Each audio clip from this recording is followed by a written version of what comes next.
Welcome to KTV news.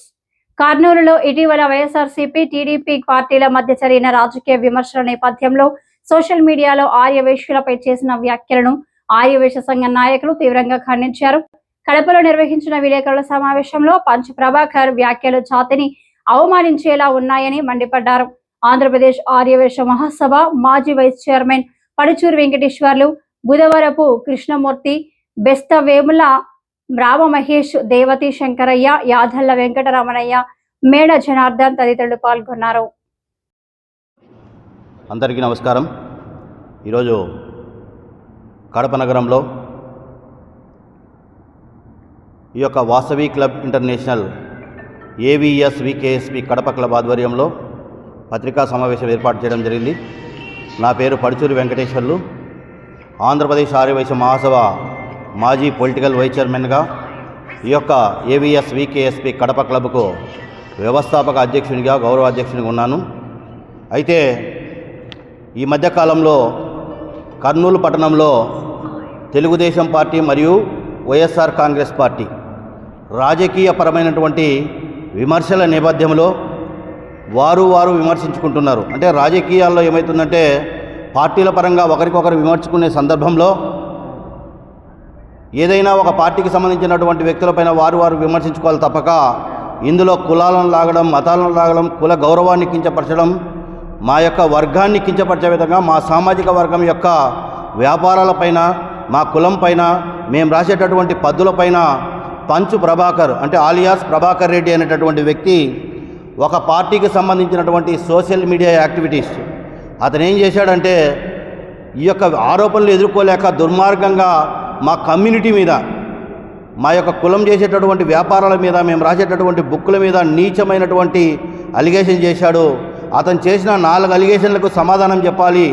అతనితో పాటు రాష్ట్రంలో ఉన్నటువంటి ఏ ఒక్క ఊర కుక్క కూడా మా జాతిని కించపరచాలంటే మా జాతి గొప్పతనమైంది, మా జాతి త్యాగమైంది, మేము రాసేటటువంటి పద్దులేంది అనేది సమాజం ఆలోచించాలనేటటువంటి విధానంతో మా యొక్క విధి విధానం, మా జాతి చేసినటువంటి, సమాజానికి చేసినటువంటి సేవ, ఈ దేశానికి, ఈ రాష్ట్రానికి మేము చేసినటువంటి సేవలు మీ ద్వారా పత్రికాముఖంగా సమాజానికి తెలియజేయాలనే ఉద్దేశంతో ఈరోజు పత్రికా సమావేశం ఏర్పాటు చేయడం జరిగింది.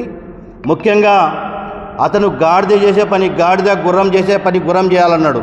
అంటే కులాలను ఉద్దేశించి ఏ కులం గాడిద పని చేయాలా, ఏ కులం గుర్రం పని చేయాలో అర్థం కాలే. మరి అతను ఒక రాజకీయ పార్టీ వేసినటువంటి చిల్లర డబ్బులు తీసుకొని గాడిదలాగా పనిచేసేటటువంటి అతను గాడిద అవుతాడా, మేము గాడిద అవుతామా? మేము ఎప్పుడు కూడా 10 రూపాయల దాతృత్వాన్ని పెంచి సమాజంలో సేవ చేసే మేమెక్కడ, 10 రూపాయలు చిల్లరేస్తే ఎంగిలి మాటలు మాట్లాడే ఇతనెక్కడ? ఇతను ఆల్రెడీ ఒక వైశ్య సామాజిక వర్గమే కాదు, హైకోర్టు లాయర్లను, రాష్ట్ర ముఖ్యమంత్రిని, ఉప ముఖ్యమంత్రిని, అలాగే ముందున్నటువంటి జగన్మోహన్ రెడ్డి గారి యొక్క సోదరిని ఇష్టానురీతంగా అనుచిత పదాలు వాడాడు. కాబట్టి ఇతని మీద తక్షణమే చర్య తీసుకోవాలి రాష్ట్ర ప్రభుత్వం అని చెప్పేసి మేము కోరుకుంటున్నాం. అలాగే ఆర్య వైశ్య జాతి యొక్క లక్షణం పసిరిక పాముకు తక్కువ, పాముకు తక్కువ, వానపాముకు ఎక్కువ అన్నాడు.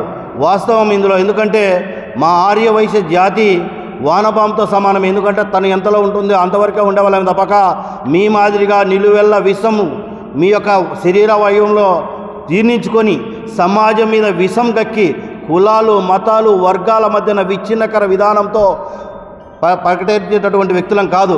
మేము ఏ జాతి మీద విషం జిమ్మం, ఏ వర్గం మీద విషం జిమ్మం. మీరు మనుషులను చంపడం, ఆ యొక్క ఆస్తులు లాక్కోవడం, దౌర్జన్యాలు చేయడం, దుర్మార్గాలు చేయడం, ఇలాంటి నీచమైన ఆరోపణలు చేయడం, వారి కుటుంబాలను మీరు వేధించడం, మీలో ఉన్నటువంటి విషాన్ని కక్కి పైచాచిక ఆనందాన్ని పొందడం, అలాంటి ఆనందం మేము పొందాం. అలాగే మా జాతి గురించి చెప్తున్నాడు. ఆ జాతి గురించి చెప్పడం అతను ఒక మాట చెప్పాలా. ఈ దేశం 1845 నుంచి 1947 వరకు దాదాపుగా 190 సంవత్సరాల దగ్గర 200 సంవత్సరాలు బ్రిటిష్ వాళ్ళు మన దేశాన్ని బానిసలుగా చేసుకొని మన దేశ పౌరులను వాళ్ళ ఇష్టానురీతిగా, అంటే భారతీయులంటే వారి కింద బానిసలుగా చేసి పరిపాలన సాగిస్తూ దుర్మార్గాన్ని కొనసాగిస్తుంటే ఎందరో మహనీయులు ఈ దేశ స్వాతంత్ర పోరాటంలో అసువులు బాసి మనకు సుభాష్ చంద్రబోస్ కావచ్చు, అల్లూరి సీతారామరావు కావచ్చు, భగత్ సింగ్ కావచ్చు, రాణి రుద్రమదేవి కావచ్చు, ఎందరో మహనీయులు త్యాగం యుద్ధాలు చేసిన ఒక మహాత్మా గాంధీజీ అహింసాయుత వాతావరణంతో మనకు స్వాతంత్రాన్ని తెచ్చి స్వేచ్ఛా వాయువులు అందించి ఈ దేశ ప్రజలకు స్వేచ్ఛగా పరిపాలన చేసేటటువంటి అవకాశాన్ని కల్పించాడు. అదే మా జాతి చేసిన తప్పని యొక్క దుర్మార్గుని నీచుని మేము అడుగుతున్నాం. అంతేకాదు ఉమ్మడి మద్రాసు రాష్ట్రంలో అమరజీవి శ్రీ పొట్టి శ్రీరాములు గారు ఆర్థిక, రాజకీయ, సామాజిక, వ్యాపార, విద్య, వైద్య రంగాలతో పాటు అనేక రంగాల్లో తెలుగువారిని అవమానం చేస్తూ, తెలుగు ప్రజల పట్ల హేళనగా చేస్తూ, తెలుగువారిని తెలుగువారంటూ కించపరిచేటటువంటి విధానాన్ని నచ్చక మా భాషకు, మా జాతికి గౌరవాన్ని పెంచాలని మా తెలుగు రాష్ట్రం కోసం 58 రోజుల పాటు ఆమరణ నిరాహార దీక్ష చేసి అసూలు బాసిన మహనీయుడు శ్రీ పొట్టి శ్రీరాములు గారు. అంతటి మహోన్నతమైనటువంటి కీర్తిని పొందినటువంటి జాతి మాది. అలాగే కొణిజేటి రోసయ్య గారు రాజకీయాల్లో విలువలు పెంచినటువంటి వ్యక్తి. నమ్మిన సిద్ధాంతాలకు, ఏదైతే పార్టీ యొక్క విలువలకు కట్టుబడి దాదాపుగా తను బతికున్నంత కాలం కూడా ఈ యొక్క కాంగ్రెస్ పార్టీలోనే విలువలతో కూడినటువంటి సిద్ధాంతపరమైనటువంటి రాజకీయం చేసినటువంటి ఘనత మా జాతిదని గర్వంగా చెప్తున్నాం. కాబట్టి ఒక జాతి పైన, ఒక కులం మీద మాట్లాడేటప్పుడు నోరు అదుపులో పెట్టుకోవాలని ఇలాంటి కుక్కలకు చెప్తున్నాం. అంతేకాదు ఆ కుక్కలను, ఇలాంటి పేటీఎం కుక్కలను పెంచేటటువంటి రాజకీయ పార్టీలు కూడా ఆలోచన చేయాలి. 2014లో తెలుగుదేశం పార్టీకి 80% ఉన్నటువంటి ఆర్యవైశ్యుల మద్దతు 2019లో దాదాపుగా 70 నుంచి 80% వైఎస్ఆర్ కాంగ్రెస్ పార్టీకి మద్దతు ఇవ్వడం జరిగింది. జగన్మోహన్ రెడ్డి ఒక రాష్ట్ర ముఖ్యమంత్రిగా, యువకుడిగా మంచి పరిపాలన చేస్తాడని ఇచ్చారు. కానీ ఏదైతే జగన్మోహన్ రెడ్డి రోసయ్య గారి విషయంలో ఒక చిన్న తప్పిదానికి వయసులు కూడా ఆవేదన చెందడం జరిగింది. అలాగే ఒంగోలులో సుబ్బారావు గుప్తా మీద, ఒక ఆర్య వైశ్యుడి మీద బాలినేని శ్రీనివాసరెడ్డి చేసినటువంటి దుర్మార్గమైన దాడిని ఎక్కడ వైశ్యుడు ఖండించకున్నా తన మనసులో బాధను, ఆవేదనను ఎల్లగక్కి ఈ యొక్క 2024లో దాదాపుగా 70 నుంచి 80% తెలుగుదేశం పార్టీకి సంపూర్ణమైన మద్దతు ఇవ్వడం జరిగింది. కాబట్టి ఆర్య వయసులు ఏమన్నా నోరు మూసుకొని ఉంటారులే, వారు ఎలాగో మాట్లాడలేరులే, రోడ్ల మీదకి వచ్చి ధర్నాలు చేయలేరు, మా మాదిరిగా కూనీలు చేయలేరు, మడలు చేయలేరు అనేటటువంటి స్వభావం కలిగి ఉంటే మీ గొంతులు కోసి మీ రాజకీయ భవిష్యత్తు సమూలంగా నిర్మూలించగలిగేటటువంటి సత్తా ఈ యొక్క ఆంధ్రప్రదేశ్ రాష్ట్రంలో 18,50,000 మంది ఉన్నటువంటి ఆర్య వయసు సమాజానికి బలంగా ఉందని హెచ్చరిస్తున్నాం. మాది అచేతనాతనం కాదు, చేతగాంతనం కాదు. మాకున్నటువంటి విలువలు, విశ్వాసంతోనే మేము సౌమ్యంగానే, మాకున్నటువంటి సానుకూలతలోని మీ అందరికీ రాజకీయ సమాధి కర్తం ఇలాంటి ఆరోపణలు చేస్తేనే హెచ్చరిస్తున్నాం. అలాగే కోమటి లెక్కల గురించి చెప్తున్నాడు. ఆర్య వైశ్య జాతి లెక్కల గురించి తెలుసుకోవాలంటే మీ తరాలు సరిపోవు, గుర్తుపెట్టుకోండి. ఈరోజు మన యొక్క లెక్కల గురించి ఆలోచన చేసుకుంటే దేవేంద్రుని యొక్క సభలో యమధర్మరాజు అంటే ఈ యొక్క భూలోకంలో సకల చరాచర జీవరాశులైనటువంటి సకల మానవాళి కూడా వారి యొక్క పాప పుణ్యాలు లెక్కించి వారికి పుణ్యం చేస్తే ఫలితం, పాపం చేస్తే మరణదండ అనేటటువంటి శిక్షను విధించే క్రమంలో ఈ యొక్క యమధర్మరాజు ఈ లెక్కచారాలు ఎవరైతే సక్రమంగా చేస్తారంటే చిత్రగుప్తుడు అనేటటువంటి ఒక ఆర్య వైశ్యుడు మాత్రమే ఈ యొక్క లెక్కచారాలు చేయగలడు. వారు చేస్తేనే ధర్మబద్ధంగా ఉంటుంది, పాప పుణ్యాలు సక్రమంగా లెక్కించగలమనేటటువంటి నమ్మకాన్ని, విశ్వాసాన్ని ఆ యొక్క సభలో చేసి ఆర్య వైశ్యున్నే తన యొక్క లెక్కలు అంటే ఈ యొక్క పాప పుణ్యాలు లెక్కించే విధంగా చిత్రగుప్తుడిని నియమించుకున్న విషయం తెలుసుకోవాలని ఈ యొక్క మూర్ఖునికి మేము తెలియజేస్తున్నాం. అలాగే ఈ కాలంలో శ్రీ కొణిజేటి రోసయ్య గారు కీర్తిశేషులు కాంగ్రెస్ పార్టీలో తన రాజకీయ చర్మాంకంలో దాదాపుగా 16 పర్యాయములు రాష్ట్ర ఆర్థిక బడ్జెట్ ప్రవేశపెట్టి సక్రమ పరిపాలనలో రాష్ట్రాన్ని ప్రగతి పదంలో గాడి తప్పకుండా అభివృద్ధి పదంలో తీసుకెళ్ళడానికి కృషి చేశాడు.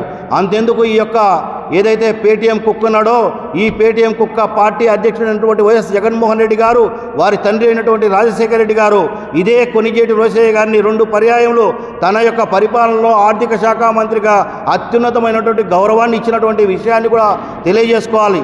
ముఖ్యంగా ఒక రాజకీయ పార్టీగా ఎదుగుతున్నటువంటి జగన్మోహన్ రెడ్డి కావచ్చు, వైఎస్ఆర్ పార్టీలో ఉన్నటువంటి ఆర్య వైశ్యులు కావచ్చు, ఇతర నాయకులు కావచ్చు, ఏదైతే ఈ యొక్క యదవ మాట్లాడినాడో ఈ యదవ మాట్లాడిన మాటలను ఖండించి ఆ యదవ పైన కఠిన చర్యలు తీసుకోవాలా, ఆర్య వైశ్య జాతికి క్షమాపణ చెప్పించాలా. ఎందుకంటే ప్రతి ఆర్య వైశ్యుల్లో ఆవేదనతో కూడుకున్నటువంటి నిండుకున్నది మా ఆవేదన. ఎందుకంటే 1 కాదు 2 కాదు, ఏదైతే కంచాయిలైనటువంటి ఒక నీచుడు కోమట్లు సామాజిక స్మగ్లర్లు అంటే రాష్ట్ర వ్యాప్తంగా, దేశవ్యాప్తంగా ఆర్య వైశ్యుల యొక్క స్పందన ఏ విధంగా ఉందో ఆ విధంగా కూడా రాష్ట్ర ఆర్య వైశ్యులు కూడా చూపిస్తారు. రాష్ట్రంలోనే కాదు ఇది దేశానికి సంబంధించిన విషయంగా మేము తెలియజేస్తున్నాం. అంతేకాదు కోమటి కులం గురించి మాట్లాడుతున్నాడు. మా కులం బ్రాహ్మణ, వైశ్య, క్షత్రియ, వెలమ, రెడ్డి, నాయుడు, చౌదరి, కమ్మ, కుమ్మరి, మంగలి, సాకలి ఇలా అనేక జాతుల్లో అగ్రకులాన అగ్రభాగాన ఉన్నటువంటి కులం మా కులం అని చెప్తున్నాం. సాక్షాత్తు పరమేశ్వరుడే ఈ యొక్క భూలోకంలో ఏదైతే ఆర్యవైశ్య జాతి ఈ యొక్క గోమఠాలను ఏదంటే ఈరోజు మనం గోశాలను అంటున్నాం, అలాంటి గోశాలను నిర్వహించేటటువంటి ఎలాంటి స్వలాభాపేక్ష లేకుండా స్వార్థం లేకుండా మా యొక్క వైశ్యులు మాత్రమే సక్రమంగా గోశాలలో నిర్వహించగలరని మాకు ఆ పరమేశ్వరు నుండి ఇచ్చినటువంటి వరమే గోశాలలో గోమట్లు అనేది. అలాంటిది రాను రాను గోమటిపై కోమటిగా వచ్చింది. కోమటిపై శ్రేష్టమైనటువంటి మనసు కలిగినటువంటి వ్యక్తులుగా శ్రేష్ఠిగా సమాజంలో గౌరవప్రదంగా ఉన్నామని తెలియజేస్తున్నాం. ఎవరైనా సరే, ఏ రాజకీయ పార్టీ అయినా సరే, ఏ సోషల్ మీడియాలో పనిచేసే వ్యక్తి అయినా సరే ఈ యొక్క వైశ్య జాతి పైన విషం జిమ్మితే అలాంటి వ్యక్తికి ఆర్య వైశ్యులందరూ కూడా చెప్పుతో కొట్టినట్టు సమాధానం ఇవ్వాల్సిన అవసరం ఉంది. ఎందుకంటే సేవ చేస్తున్నాం, మన ధనం మనది, సేవ అందరికీ.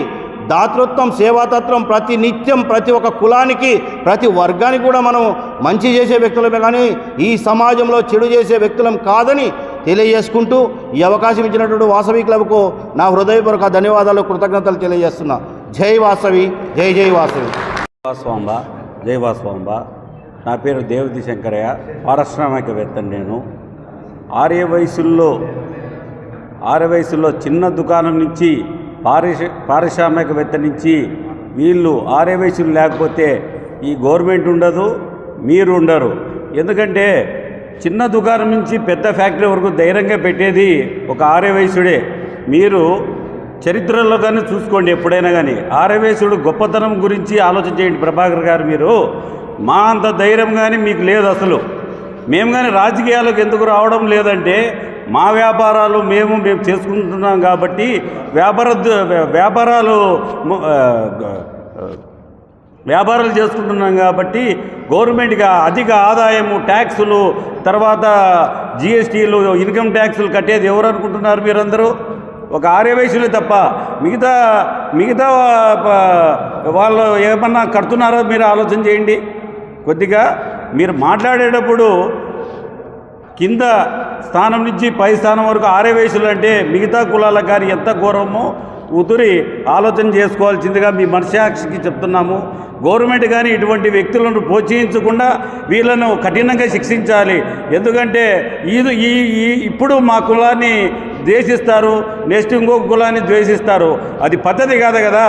ఇది ఇండియా అన్నమాట. ఇండియాలో ఎవరైనా కానీ చేయొచ్చు అనమాట. అట్లా మాట్లాడడం పద్ధతి కాదు కదా ప్రభాకర్ గారు. మీరు ఆ మాటల్ని వెనక్కి తీసుకోవాల్సిందిగా కోరుతున్నాము. అలాగే మన గవర్నమెంట్ను కానీ అతన్ని తక్షణమే ఆయన్ను శిక్షించాలని కోరుతున్నాం. మా ఆర్యవ సంఘాలందరూ ఆయన్ను కోరుతున్నారు. జై వాసవంబ, జై వాసు.